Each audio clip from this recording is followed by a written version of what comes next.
എല്ലാ പ്രായക്കാരെയും ഒരേപോലെ ബാധിക്കുന്ന ഒരു പ്രശ്നമാണ് മുടി പൊട്ടിപ്പോകുന്നതും മുടിയുടെ അറ്റം പിളർന്നു പോകുന്നതും.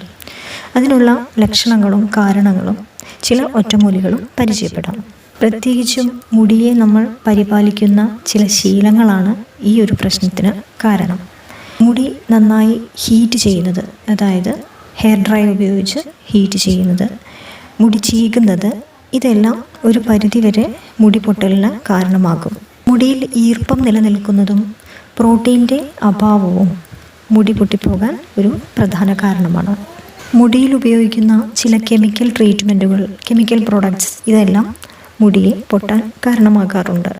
ചിലരിൽ ജനിതക ഘടനയിലുള്ള വ്യത്യാസവും ഇതിന് കാരണമാകാറുണ്ട്. പാരമ്പര്യമായി സംഭവിക്കാം. കൂടുതലായി മുടിക്കേൽക്കുന്ന സൂര്യപ്രകാശം, തണുപ്പ്, വരണ്ട കാലാവസ്ഥ, ഇതെല്ലാം മുടിയെ വരണ്ടതാക്കാനും പൊട്ടിപ്പോക്കാനും കാരണമുണ്ടാക്കാറുണ്ട്. കെമിക്കൽ കുറവായതും സിമ്പിളായതുമായിട്ടുള്ള കണ്ടീഷണറുകൾ, ഷാംപൂ എന്നിവ ഉപയോഗിക്കുന്നത് നല്ലതായിരിക്കും. മുടിക്ക് കൂടുതലായി ഹീറ്റ് നൽകുന്ന ഒരു പരിധിവരെ കുറയ്ക്കുന്നത് നല്ലതായിരിക്കും. മുടി ചീകാൻ വിശാലമായ പല്ലുകളുള്ള ചീപ്പ് ഉപയോഗിക്കുക. സൂര്യപ്രകാശം, തണുപ്പ്, കാറ്റ് എന്നിവയിൽ നിന്നും മുടിയെ സംരക്ഷിക്കാൻ ശ്രദ്ധിക്കുക. ഏറ്റവും നല്ല മോയ്സ്ചറൈസറാണ് വെളിച്ചെണ്ണ. വെളിച്ചെണ്ണ അല്പമെടുത്ത് മുടിയുടെ അറ്റത്ത് പുരട്ടി രാത്രി കിടക്കുന്നതിന് മുൻപ് ചെയ്യുക. എന്നിട്ട് മുടി കെട്ടിവെച്ച് കിടക്കുന്നത് നല്ലതായിരിക്കും. നന്നായി പഴുത്ത അവക്കാഡോ മാഷ് ചെയ്ത് മാസ്കാക്കി തലയിലിടുന്നത് നല്ലതായിരിക്കും. ഏത്തപ്പഴം നന്നായി ചതച്ചെടുത്ത് തേനിൽ ചാലിച്ച് മാസ്കായി തലയിൽ തേക്കുന്നത് നല്ലതായിരിക്കും.